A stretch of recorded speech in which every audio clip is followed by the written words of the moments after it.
bear with me for a second. I started out my business career with New York Life Insurance, Hattiesburg, Mississippi, moved to Jackson after 2 years. And I was only in the business a little while, and Larry Buffalo, my general manager, who was one of the finest, Kim, you got the thing going? Okay. The district governor wants a copy of this, so we're doing it for him. Larry Buffalo, one of the finest men I've ever known. And Larry said, Jim, there's two kind of people in the life insurance business. Okay, Larry, tell me who they are. Well, it's those who are in the life insurance business. Well, I thought everybody was. Are those that the life insurance business is in them. I said, well, what's the difference? He said, you got to figure that out for yourself. He wouldn't tell me. Now, a few months later, I sold a $10,000 term policy to a student at USM. I graduated from USM. He was living in Pine Haven, where Mignon and I used to live. That's the married students department. And I always called it maternity insurance because everybody in Pine Haven knew somebody who had gotten pregnant and they didn't have health insurance. So I went around selling my maternity insurance policy. And normally I'd ask if I could put a life insurance rider on there. Most of them said, Jim. So he said, Jim, it's $10,000, cost him $6 a month. About 2 months later, I saw an ad in the Plain Dealer, the big paper in Hattiesburg, America. And it said, Mr. Fine, who owned Fine Brothers Madison in Hattiesburg and in Laurel, was killed in a head-on crash. Now, I used to work for Fine Brothers. I knew him. He was a fine, fine man. It went on to say a college student was killed also. I went and I read that. It's my client. It's my client. 2 months, he was dead. I called Larry Buffalo again and said, Larry, what do I do? He said, Jim, go by to see the widow and you tell her that you're sorry, and you tell her in a couple of weeks or months we'll have the money. I said, Larry, I don't really want to do that. He said, I don't care if you want to do it or not. That's what you're going to do. And I did it. And I was scared to death. I'd only been in the business 2 or 3 months. So I walked in there in Pine Haven, a long line of people down there. I told them I was her minister. That was the only way I could kind of pump my way up to the front line. And I finally got up to the front and I handed them my card. And I said, tell Sue that I'd like to talk to her and who I am. She said, okay. And as soon as she saw my card, she came out. She hugged my neck. She started crying. I started crying. I don't know what I said, to be honest with you. But I got the point across that we would take care of everything, and we did. A little bit later, I got a check. So I called Larry again. Larry, what do? Do I put it in the mail? Jim, don't put it in the mail. What would State Farm say about that? Go down there and give it to her. Again, I wasn't so sure I wanted to do that. Larry told me to do it, so I did. Called her and told her I was coming. When I gave her the check, she opened it up, and it's like, and I'm thinking, oh my gracious, New York Life done screwed up my first death claim. They messed it up. She said, that's not 10,000. Oh my Lord. She said it's 20. I forgot I put accidental death on there. Put accidental death on there. So he paid 2 months premium, $12 for $20,000. And folks, that allowed that woman to finish school, because they were both from poor families, and to raise that little boy with an educated mother. And I've never forgotten that. That day, the life insurance business got in me. Because I quit worrying about all this rejection. Because folks, when you're calling and you're selling anything, particularly life insurance, nobody wants to buy it. Nobody wants to buy it. And they give you all kind of lame bring excuses. It's like I'm trying to get you to buy life insurance on me. Excuse me. I got a sinus infection here. I'll get over it. So you go through a lot of rejection. But after that point in time, it didn't make any difference. I didn't care. So what? So you reject. Who cares? I'm trying to help you. You might be that next. This kid, I think, was 23 years old, 24. You might be that next 23 or 24-year-old that leaves this earth, like you just said, and leaves a wife and a young baby. So I kind of got over that. Now, from that, I went on to make something called the $1 Million Round Table, core of the table, top of the table. Now, they tell me that the MDRT top of the table is the top 1/10 of 1% of life insurance agents in the world. Just so. Now, I want you to tell me this. Do you think I'm smarter than 99.9% of the other guys? No. Am I better looking? Nope. Well, maybe. Well, maybe. Okay. So what's the difference? What's the difference? You see, the life insurance business got in me instead of me being in the life insurance business. Now, you know, we've got to do the same thing as Lions. There's two kind of Lions, and most of us are the first kind. We're in the Lions Club. That means we come if we can. Something else comes at the last minute. Hey, yes, we'll come. You know, we'll miss next week, go next week. We may recruit somebody, we may not. We're in the Lions Club. But when the Lions Club gets in you, and I'm talking to me, it becomes a different story. We go out and we start telling people what a phenomenal organization this is. Folks, we're the #1 service organization in the world, bar none, bar none. We should be proud of that, and we should go out and tell people about that. Now, how are we going to grow the Lions Club? Well, like I just said, we've got to have the Lions Club get in us. We have got a phenomenal district governor. His name is Greg Palmer. I didn't know he was the president of the Madison Club. I didn't know Greg until a couple of maybe months ago. He's got bone cancer. He came to the first meeting in a wheelchair. He came to the last meeting on a walking cane. Had to slow him down. Folks, he is committed to making things happen. Now, if a man with bone cancer can do it, what's wrong with you and me? Question I asked you. You got to answer just like I got to answer. Now, I don't know if this is a surprise or not. I hope so. There's a particular line in our club who the Lions Club is already in him. Coach Mack, come up here. Coach Mack, what is it? Yes, sir. Yeah.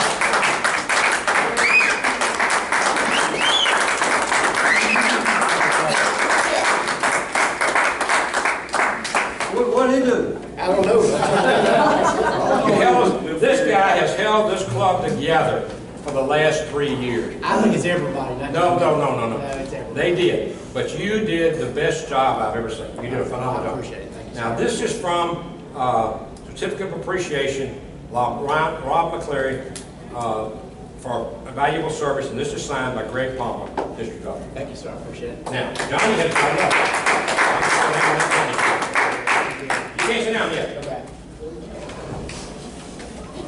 Well, coming behind Coach Mack like y'all got to be kidding me, first of all. So now y'all see why I'm on fire. What do you do? Try, Coach Mack, what size shoe you wear? 8.5. All right, I got a 13, and sometimes 14, depending on. But I got a long way to go because what I'm saying is not Coach Mack, his faithfulness just to the Lions Club. Anybody that know Coach Mack, you just gotta know he's faithful, and I don't care.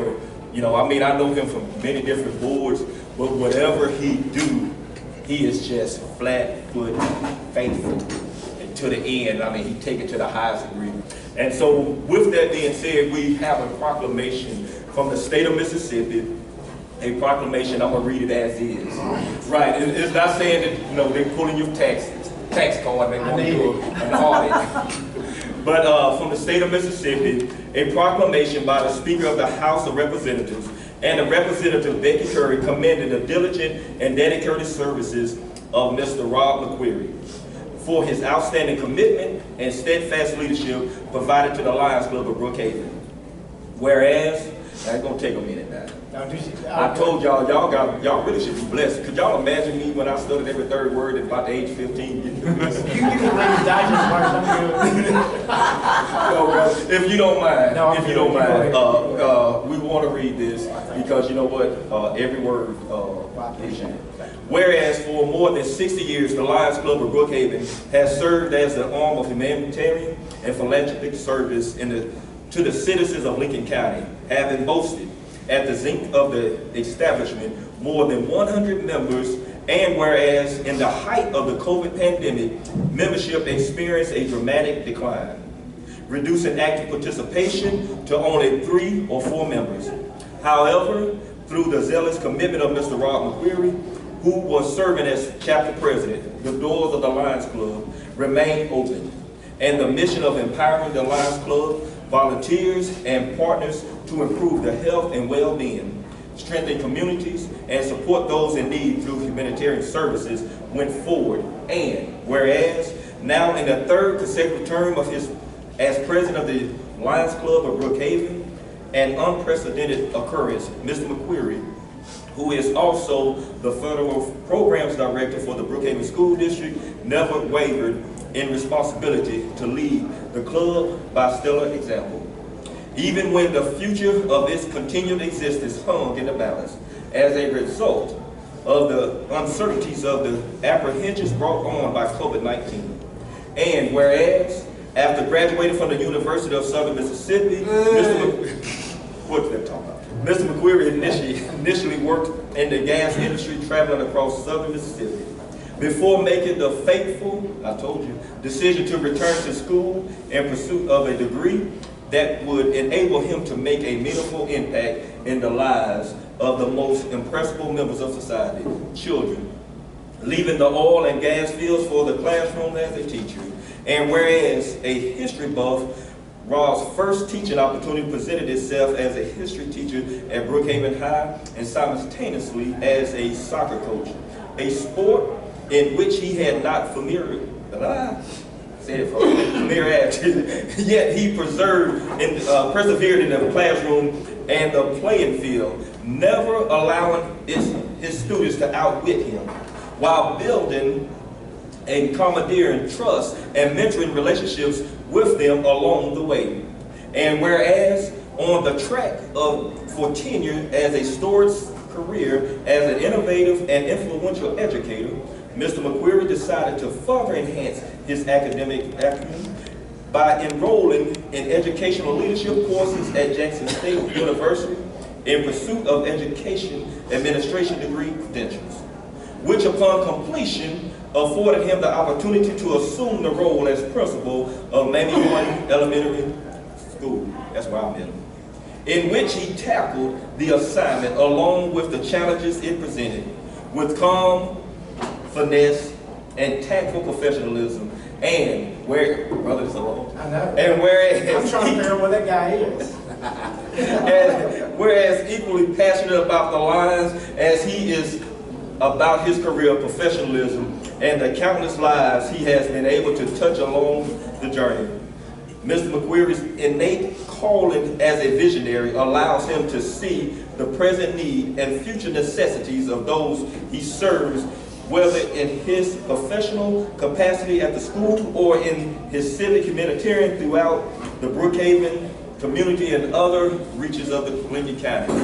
Whereas it is appropriate to recognize and honor the efforts of such a remarkable, selfless individual of Mr. McQuarrie's caliber, who represent the cream de la cream of the rare breed of community service, and whose life serves as the light that illuminates the guided path for others to safely and successfully follow. Now thereupon, as members of the House of Representatives of the state of Mississippi, we do hereby commend the diligent and dedicated services of Mr. Rob McQuarrie for his outstanding commitment and steadfast leadership provided to the Lions Club of Brookhaven. Got it. This the day of July 12th, 2022. Signed by Mr. Philip Gunn, Speaker of the House of Representatives, and Ms. Becky Curran, District 92, House of Representatives. If y'all would, and I'll say again, if y'all understand anything, now you understand when I told you the poem I read, I believe it's apropos. That poem represents Mr. McQuarrie, and I'm grateful for his friendship and definitely his leadership.